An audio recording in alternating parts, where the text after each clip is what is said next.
बिहार में जहरीली शराब कांड हुआ है, उसकी जांच जारी है। छठ के बाद शराब के खिलाफ ड्राइव चलाने का आदेश दिया है सीएम ने। देखिए, हमारी नीयत शराबबंदी पर बहुत क्लियर है।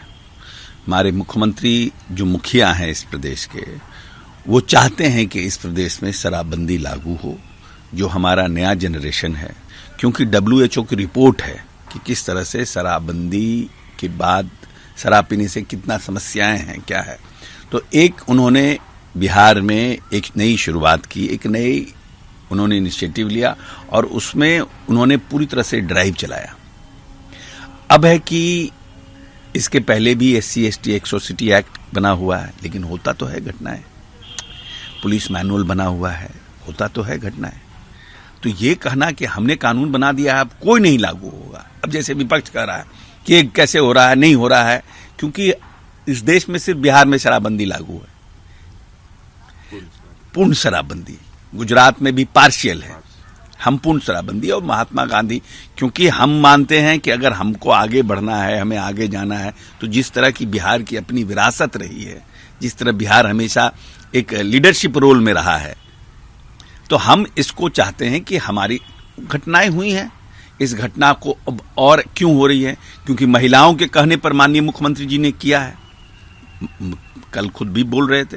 अब इस पर एक बड़ा अवेयरनेस कराएंगे, क्योंकि हम कोई बेच रहा है उसके खिलाफ तो एक बात होती है कि आप बेच रहे हैं तो आपको गिरफ्तारी होगी, लेकिन कुछ लोग पी भी रहे हैं ना, क्यों पी रहे हैं। तो एक अवेयरनेस चलेगा और अवेयरनेस प्रोग्राम उन्होंने कहा है कि हम शुरू करेंगे। हम समझते हैं कि हमारी नीयत साफ है, एफर्ट अभी और मेहनत करने की जरूरत है। मेहनत करेंगे, एफर्ट करेंगे तो उसके अच्छे परिणाम आएंगे। हरियाणा में बीजेपी की सांसद की कार पर हमला किया है किसानों ने।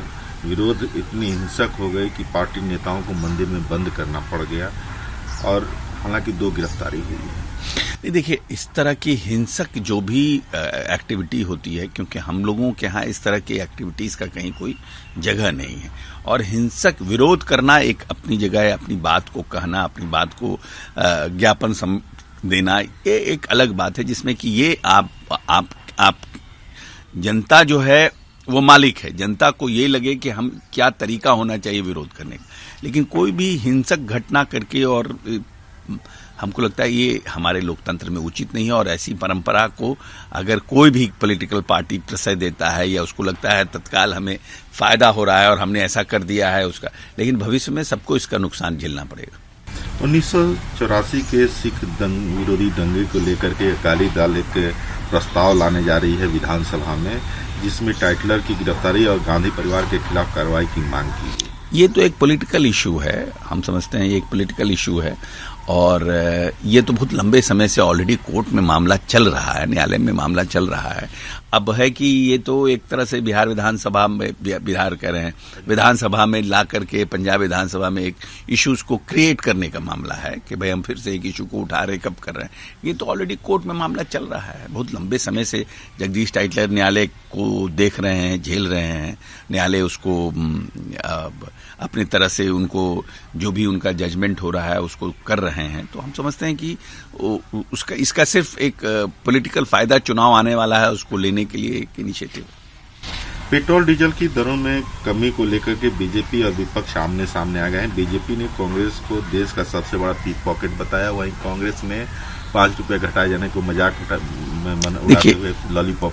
देखिए, जब इस समय पर निश्चित रूप से जो डीजल पेट्रोल के दाम बढ़े हैं तो लोगों में मरमरिंग था, बार बार एक लंबा 100 रुपए से ऊपर हो गया था सब चीज। तो सरकार जो कोविड के बाद जो परिस्थितियां बनी, फाइनेंशियल सिचुएशंस बने, तो आपके रेवेन्यू के सोर्सेज कहाँ हैं। जो भी सरकार चलाता है, आज कांग्रेस चला रही थी, आज बीजेपी चला रही है, कल कांग्रेस चलाती थी।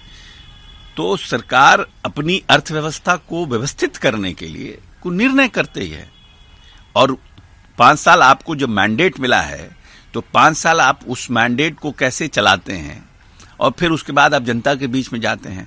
विपक्ष का अपना तरीका है विरोध करने का, अपनी अपनी बातों को रखता है, लेकिन हम समझते हैं कि जब लगा उनको कि नहीं अब हम रिलीफ दे सकते हैं, इकोनॉमी बेटर हुई है, रेवेन्यू हमारा अब ठीक ठाक रास्ते पर आया है, अब हम थोड़ा इसमें अब हम रियायत दे करके हम जनता को फायदा दे सकते हैं, तो उन्होंने रियायत दिया है।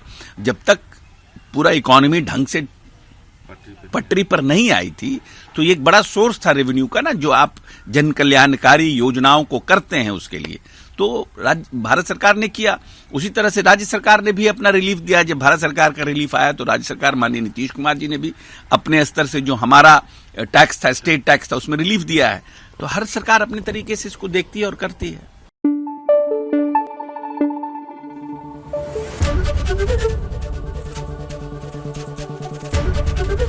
एबीपी न्यूज आपको रखे आगे।